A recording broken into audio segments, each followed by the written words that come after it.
سبحان الله والحمد لله لا إله إلا الله الله أكبر.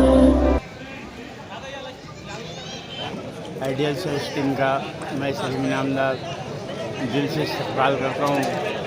تمام سیلس والوں کو مبارکباد پیش کرتا ہوں کہ آپ نے اس مبارک موقع پر ہم سب کو بلایا، عزت دیا. میں تو اب سینئر ریٹائرڈ ہو چکا ہوں مگر مجھے بھی عزت دیا، بلایا. محترم عبدالکریم سردار صاحب، محترم سہیل امیر صاحب، محترم مصطفیٰ بدی صاحب، جناب انیس صاحب، انیس شاہ صاحب اور دستگیر شاہ، تمام لوگوں کو عزت دیا.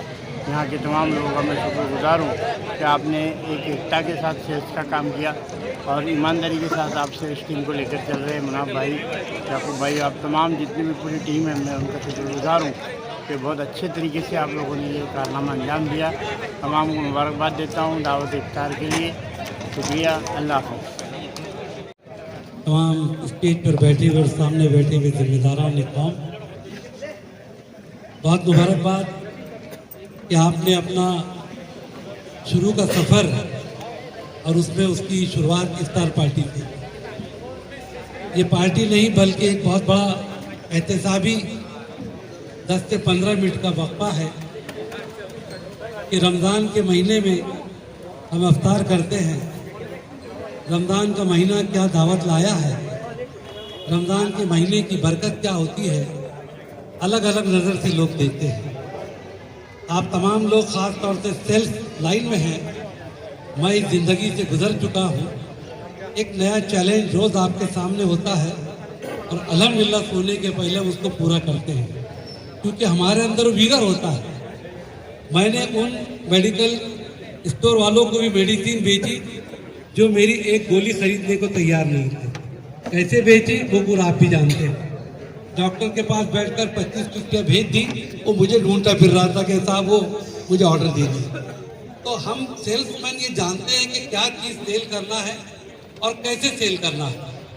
سیل اور اسلام کے پھیلنے میں لوگوں نے جو اسلام قبول کیا اس کا بہت بڑا میجر حصہ یہ تجارت رہا ہے اور آپ اس سے جڑے ہوئے ہیں. آپ جس کے پاس جاتے ہیں تو اس کے پاس میں جب اپنے پروڈکٹ کی بات کرتے ہیں تو اس کی خوبیاں گنواتے ہیں. جب آپ پر بھروسہ کر کے وہ لیتا ہے اور خدا نہ خواستہ وہ مال اگر اس معیار کا نہیں ہے تو اس کے بھروسے کو ٹھیس پہنچتی ہے. تو میری گزارش ہے کہ جو کلا ہمارے پاس ہے، جو مارکیٹنگ کا ہنر اللہ نے ہم کو دیا ہے، اس کو ہم اسلامی نہج پر چلائیں. اس کی جو خوبیاں وہ بھی بتائیں، جو اس کی خامیاں اس کو بھی ظاہر کر دیں. دھن بن چکے ہیں. کئی ایسے افراد ہیں جن کی ہڈیاں بھی اب زمین کی مٹی میں پیوست ہو چکی ہیں، لیکن اللہ تعالیٰ نے یہ بڑا موقع ہمیں عنایت فرمایا کہ ہم اپنی زندگی کے اس لمحات کو اللہ کی رضا کو حاصل کرنے کے لیے استعمال کریں. تو اللہ سے ہم سب دعا گو ہیں کہ رب کریم اس گزرنے والے اوقات کو، لمحات کو اللہ تعالیٰ عبادتوں میں شمار کرے اور یہ رمضان ہماری زندگی میں ایک انقلاب آفرین رمضان بن جائے. ایسے ہم اللہ سے دعا کریں. میرے عزیز بھائیوں، رمضان کے رمضان کے بارے میں کلاسیکل تھاٹس ہم لوگ سن رہے ہیں. ہر مسجد کا بیان، ہر نکڑ پر گفتگو، بلکہ چائے کی دکان پر بھی ہم اس کے آبجیکٹو پر بات کرتے ہیں. لیکن میں سوچتا ہوں کہ آپ لوگ چونکہ بہت ہی پروفیشنل افراد ہیں تو اس کے آبجیکٹو کو بھی تھوڑا پروفیشنل لیول پر ڈسکس کرنا چاہیے. آپ پورے رمضان کے آبجیکٹو کو اگر دیکھیں اسلامک تھاٹس میں تو آپ کو پتا چلے گا کہ رمضان آتا ہی اس لیے ہے تاکہ ہماری پرسنالٹی کو ریفارم کرے. ریفارمیشن ہماری پرسنالٹی کا ہو جائے اس رمضان کے ذریعے. یہ رمضان کا بیسک آبجیکٹو ہے جس کے تحت ہم ساری مہینے کے روزے رکھتے ہیں. میرے عزیز بھائیو، یہ ٹرانسفارمیشن کس بات کا ہے، کس بات کی تبدیلی ہم اپنی زندگی میں لانا چاہتے ہیں. قرآن کریم میں اللہ تعالیٰ نے سورۃ البقرہ کی 183 نمبر کی ورس میں یہ بات کہی. اللہ تعالیٰ نے فرمایا کہ یا ایھا الذین آمنوا کتب علیکم الصیام کما کتب علی الذین من قبلکم لعلکم تتقون. اللہ نے فرمایا کہ اے ایمان لانے والوں، ہم نے تم پر روزے کو فرض کیا ہے اور یہ روزے صرف تم پر فرض نہیں بلکہ تم سے پہلوں پر بھی فرض ہے. اور اس پورے روزے کے آبجیکٹیو کیا ہے, اس کے مقاصد کیا ہے؟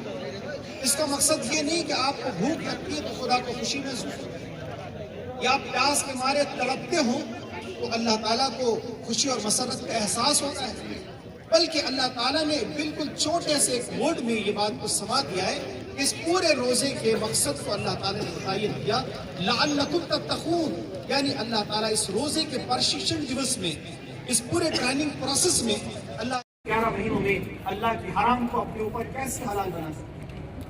اللہ تعالیٰ ہماری آنکھوں کے اپ اینڈ ڈاؤنز پر غور و فکر کر رہے ہیں, ہم اپنی بیویوں کو شہوت کی نگاہوں سے نہیں دیکھتے ہیں.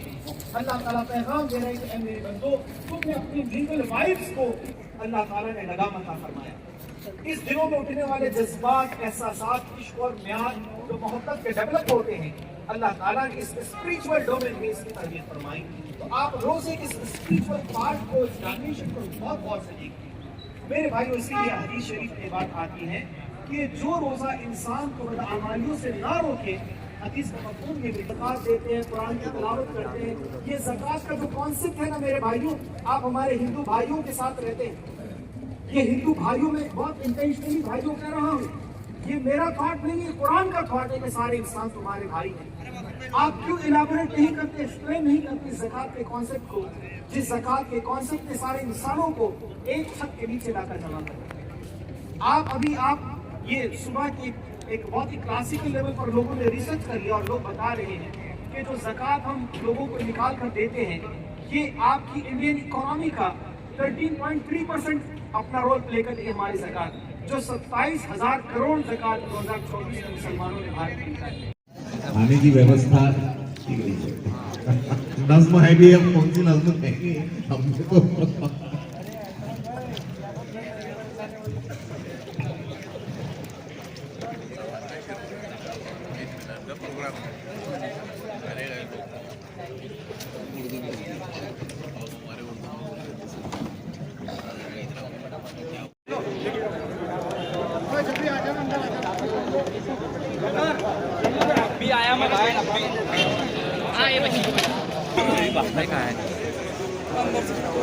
مطلب میں وہ سائڈ میں تھا, سب لوگوں سے پوچھ رہا تھا, دے رہا تھا کیا لگ رہا ہے, میرے کو ایسا لگ رہا کہ میں نے بیٹھ جانا چاہیے.